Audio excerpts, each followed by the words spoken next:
মুরগি কিনেছিলাম 20 বছর আগে। বাংলাদেশের প্রাথমিক শিক্ষা ব্যবস্থার মেরুদণ্ড এই শিক্ষক সমাজ।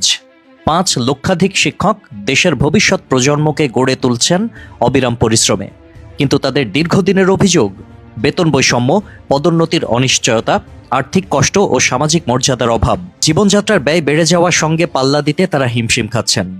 এই বাস্তবতার মধ্যে দাঁড়িয়ে শিক্ষিকার উক্তিটি অনেকের কাছে নিঃসন্দেহে এক ধরনের প্রতীকী প্রতিবাদ। দেশের বাস্তব পরিস্থিতিতে দেশি মুরগি খেতে না পারা কথাটি কতটা বাস্তবসম্মত? সাপ্তাহিক হাটে বা স্থানীয় বাজারে 400-500 টাকায় একটি দেশি মুরগি পাওয়া যায়। একজন প্রাথমিক শিক্ষক যার মাসিক বেতন 20 থেকে 25,000 টাকার মধ্যে, তার পক্ষে এমন কিছু কেনা হয়তো বিলাসিতা, কিন্তু একেবারে অসম্ভব কিছু নয়। অসহায়তার চেয়ে আবেগ নির্ভর নাটকীয় প্রকাশ বলেই অনেকে মনে করছেন। কারণ একজন শিক্ষক যখন বলেন দেশি মুরগি খেতে পারিনি, তিনি হয়তো আর্থিক দারিদ্র্যের নিছক বিবরণ দিচ্ছেন না, বরং বলতে চাচ্ছেন আমার পরিশ্রমের মূল্য সমাজ দিচ্ছে না। এই অনুভূতিটি হয়তো শব্দের আড়ালে অতিশয়োক্তির আকারে প্রকাশ পেয়েছে। বাংলা সাহিত্যে এমন অতিরঞ্জন নতুন কিছু নয়। কোনো অবস্থার গভীরতা বোঝাতে মানুষ প্রায়শই বাস্তবতার চেয়ে বেশি নাটকীয় ভাষা ব্যবহার করে। তবে সমালোচকদের যুক্তিও উড়িয়ে দেওয়া যায় না। শিক্ষক সমাজ কেবল পেশাগত গোষ্ঠী নয়, তারা সমাজের নৈতিক দিশারি। তাদের মুখের প্রতিটি শব্দই বিশ্বাস ও মর্যাদার সঙ্গে জড়িয়ে থাকে।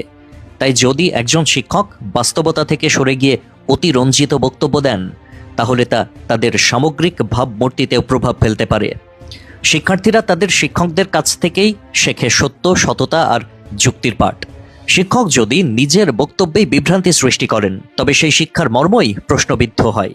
সত্য মিথ্যার এই টানা পড়েনে একটি বিষয় পরিষ্কার: আমাদের সমাজে শিক্ষকদের আর্থিক ও মানসিক অবস্থার বিষয়ে গভীর আলোচনা প্রয়োজন। তারা দেশের ভবিষ্যৎ নির্মাতা, অথচ অনেক সময় উপযুক্ত মর্যাদা বা পারিশ্রমিক পান না। তবে আন্দোলনের সময় ব্যবহৃত শব্দগুলো যেন সত্যের সীমা অতিক্রম না করে, সেটিও গুরুত্বপূর্ণ। কারণ শিক্ষক সমাজের প্রতিটি বক্তব্যই জনমতকে প্রভাবিত করে।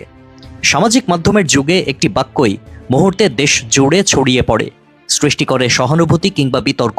তাই শিক্ষকদের মতো সংবেদনশীল পেশার মানুষের প্রতিটি মন্তব্য হওয়া উচিত সতর্ক ও দায়িত্বশীল। তাদের আন্দোলন যদি তথ্যভিত্তিক ও যুক্তিসঙ্গত হয়, তবে সমাজের আস্থা অর্জন করবে সহজেই।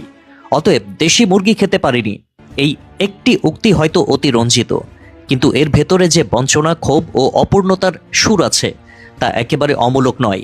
এই বিতর্ক আমাদের মনে করিয়ে দেয়, শিক্ষক সমাজের সম্মান রক্ষা করতে হলে শুধু আবেগ নয়, প্রয়োজন বাস্তবতার মাটিতে দাঁড়িয়ে সত্যভিত্তিক প্রতিবাদ।